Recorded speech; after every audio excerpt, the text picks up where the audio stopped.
मैं चंद्रेश अग्निहोत्री आपका स्वागत करता हूं। आज की क्लास में कक्षा 9 के भैया बहन हरिवंश राय बच्चन के द्वारा लिखा गया पाठ पथ की पहचान संदर्भ प्रसंग व्याख्या व काव्यगत सौंदर्य सहित पढ़ने वाले हैं। आप पूरा वीडियो ध्यान से देखते रहें। सभी पद्यांशों के लिए जिस संदर्भ का प्रयोग किया जाएगा आपके सामने स्क्रीन पर है कि प्रस्तुत काव्यांश हमारी पाठ्य पुस्तक हिंदी के काव्यखंड में हरिवंश राय बच्चन द्वारा रचित पथ की पहचान नामक शीर्षक से अवतरित है। पहले पद में आपको प्रसंग लिखना है कि इसमें कवि चाहता है कि हमें कोई भी कार्य सोच विचार कर करना चाहिए। लक्ष्य चुन लेने के बाद उस काम की कठिनाइयों से नहीं घबराना चाहिए। कवि हरिवंश राय बच्चन जी कहते हैं, जीवन रूपी रास्ते को पार करते समय हमें अपने जीवन का लक्ष्य पहले ही तय कर लेना चाहिए। पूर्व चलने के बटोही बाट की पहचान कर ले।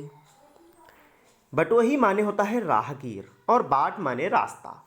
हे राहगीर, रास्ते पर चलने से पहले ही अर्थात जीवन रूपी रास्ते पर चलने से पहले ही हमें अपने रास्ते की पहचान सही प्रकार से कर लेनी चाहिए कि हमने जो मार्ग चुना है वह सही है अथवा गलत। पुस्तकों में है नहीं छापी गई इसकी कहानी, हाल इसका ज्ञात होता है न औरों की जबानी। हमें किस रास्ते पर जाना है ये बात पुस्तकों में कहानी के रूप में नहीं छापी गई होती है, हमें खुद तय करना पड़ता है। इसके बारे में हमें ज्ञात अर्थात जानकारी भी औरों की जबान से नहीं पता चलती है। इस जीवन रूपी रास्ते को अनगिनत लोगों ने पार किया, लेकिन क्या तुम सबको जानते हो? अनगिनत राही गए इस राह से उनका पता क्या। असंख्य लोग इस जीवन रूपी यात्रा को पार करने के बाद इस संसार को विदा करके चले गए, लेकिन क्या उन सबका तुम्हें पता है? पर गए कुछ लोग इस पर छोड़ पैरों की निशानी। परंतु कुछ लोग ऐसे हैं जो अपने पैरों की निशानी अर्थात अपनी पहचान इस दुनिया में छोड़ कर गए हैं। यह निशानी मूक होकर भी बहुत कुछ बोलती है। यह निशानी, यह उनकी पहचान मौन होकर भी हमें बहुत कुछ सिखा जाती है। ऐसे महापुरुषों की इस मौन वाणी को हमें समझना चाहिए। इसलिए कवि इस जीवन रूपी रास्ते को तय करने वाले राहगीरों से निवेदन करता हुआ कहता है, खोल इसका अर्थ पंथी पंथ का अनुमान कर ले, पूर्व चलने के बटोही बाट की पहचान कर ले। उन महापुरुषों के द्वारा बताए गए रास्ते के अर्थ को तुम खोल लो, उसे समझ लो और उसी पर अपने लक्ष्य को आगे बढ़ाते रहो। रास्ते में चलने से पहले अपने लक्ष्य को अवश्य तय कर लो। इस पहले पद में कवि ने कार्य करने से पहले सोच विचार करने की प्रेरणा दी है, सच्चे कर्मवीर बनने को उत्साहित किया है, सरल तथा खड़ी बोली है, गीत शैली, शांत रस और विरोधाभास अलंकार का प्रयोग किया गया है। दूसरे पद में कवि ने बताया कि विवेक पूर्वक किसी कार्य को चुन लेने पर उसके मार्ग में आने वाली कठिनाइयों या अन्य कारणों से उसे अधूरा छोड़ देना ठीक नहीं होता। कवि कहता है कि जब हमने एक बार तय कर लिया कि हमें किस रास्ते पर जाना है, फिर यह विचार करना कि यह बुरा है या कि अच्छा, व्यर्थ दिन इस पर बिताना, अब असंभव छोड़ यह पथ दूसरे पर पग बढ़ाना। हमने जो रास्ता तय किया वह बुरा है या अच्छा है, इस बात में अपने दिन को व्यर्थ मत गंवाओ। जिस कठिन रास्ते को हमने चुन लिया उस पर हम सफल नहीं हो सकते, वह असंभव है। ऐसा छोड़कर हमें दूसरे रास्ते पर भी अपने पग अर्थात पैर नहीं बढ़ाने हैं, एक ही रास्ते पर चलना है। तुमने जो लक्ष्य बनाया है वही अच्छा है। अगर तुम ऐसा समझते हो तो तू इसे अच्छा समझ, यात्रा सरल इससे बनेगी। तुम्हारी यह जीवन रूपी यात्रा सरल हो जाएगी, क्योंकि सोच मत केवल तुझे ही यह पड़ा मन में बिठाना। यह मत सोचो कि केवल तुमको ही अपने मन में यह बिठाना पड़ा है, अर्थात तुम्हें ही इस जीवन रूपी यात्रा से इतनी कठिनाइयों के साथ निकलना पड़ रहा है। हर सफल पंथी यही विश्वास ले इस पर बढ़ा है। जो भी इस जीवन रूपी यात्रा में सफल हुआ है, हर राहगीर इसी विश्वास के साथ आगे बढ़ा है और सभी को कठिनाइयों का सामना करना ही पड़ा है। तू इसी पर आज अपने चित्त का अवधान कर ले, पूर्व चलने के बटोही बाट की पहचान कर ले। कवि कहता है कि तुम अपने चित्त अर्थात हृदय को इसी एक लक्ष्य पर अवधान अर्थात केंद्रित कर लो और अपने जीवन रूपी रास्ते पर चलने से पूर्व रास्ते की पहचान अवश्य कर लो। कवि व्यक्ति को चुने हुए कार्य में तन मन से जुट जाने की प्रेरणा देता है। सरल सुबोध खड़ी बोली, प्रवाह पूर्ण गीत शैली, शांत रस और लक्षणा शब्द शक्ति के साथ साथ अनुप्रास अलंकार का प्रयोग किया गया। अगले पद में कवि ने जीवन पथ में आने वाले सुख दुखों के प्रति सचेत करते हुए मनुष्य को निरंतर आगे बढ़ते रहने की प्रेरणा दी है और कहा है, जीवन रूपी यात्रा में अनेकानेक कष्ट विपदाएं आती रहती हैं, उनसे हमें नहीं घबराना है, क्योंकि है अनिश्चित किस जगह पर सरित गिरि गह्वर मिलेंगे। इस जीवन रूपी यात्रा पर चलते समय हमें किस जगह नदी, गिरि अर्थात पर्वत, गह्वर अर्थात गड्ढे मिल जाएं, यह सब अनिश्चित है। अर्थात हमारी यात्रा में कब रुकावट आ जाए यह अनिश्चित है। अनिश्चित किस जगह पर बाग वन सुंदर मिलेंगे। हमें सुंदर बगीचे, वन ये किस जगह मिल जाएं अर्थात प्रसन्नता के क्षण कब मिल जाएं यह भी अनिश्चित है। किस जगह यात्रा खत्म हो जाएगी यह भी अनिश्चित। हमारी यह जीवन यात्रा किस क्षण समाप्त हो जाए इस जीवन में रूपी यात्रा में यह भी निश्चित नहीं है। अनिश्चित कब सुमन कब कंटकों के शर मिलेंगे। इस जीवन रूपी यात्रा में कब हमें पुष्प सरीखे लोग, कोमल हृदय के लोग और कब कांटों के समान कष्ट देने वाले लोग मिल जाएं यह भी अनिश्चित है। कौन सहसा छूट जाएंगे मिलेंगे कौन सहसा। कौन अचानक हमारे अपने हमसे बिछड़ जाएं, कौन अचानक हमको प्राप्त हो जाए। आ पड़े कुछ भी रुकेगा तू न ऐसी आन कर ले। कुछ भी हो जाए तुम रुकोगे नहीं अपने जीवन लक्ष्य से।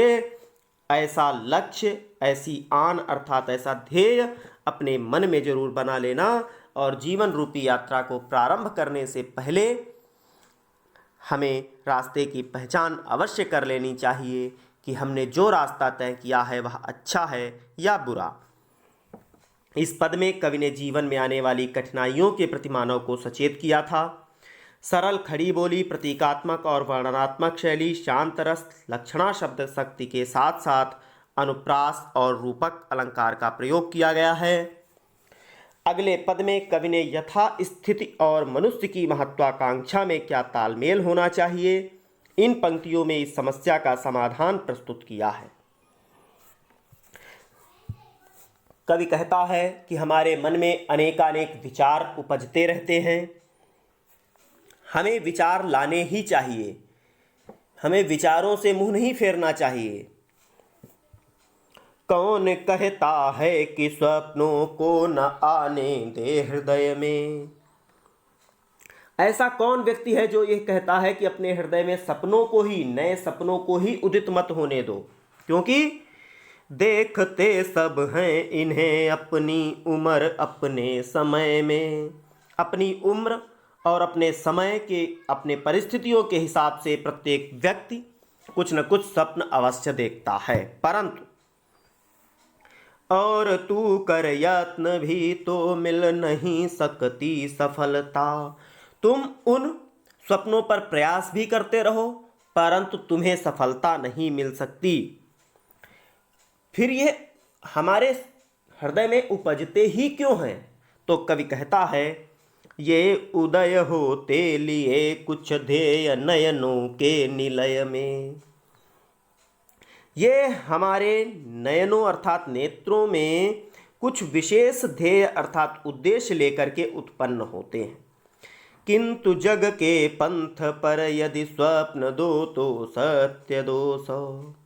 इस संसार रूपी यात्रा के पार करते समय यदि हमने जीवन में दो सपने देखे हैं तो कहीं न कहीं 200 अर्थात अनगिनत हमारे बातें, हमारे सपने सत्य होते चले जाते हैं। इसलिए कवि कहता है, स्वप्न पर ही मुग्ध मत हो, सत्य का भी ज्ञान कर ले। पूर्व चलने के बटोही बाट की पहचान कर ले। तुम अपने सपनों पर ही मोहित मत हो जाना।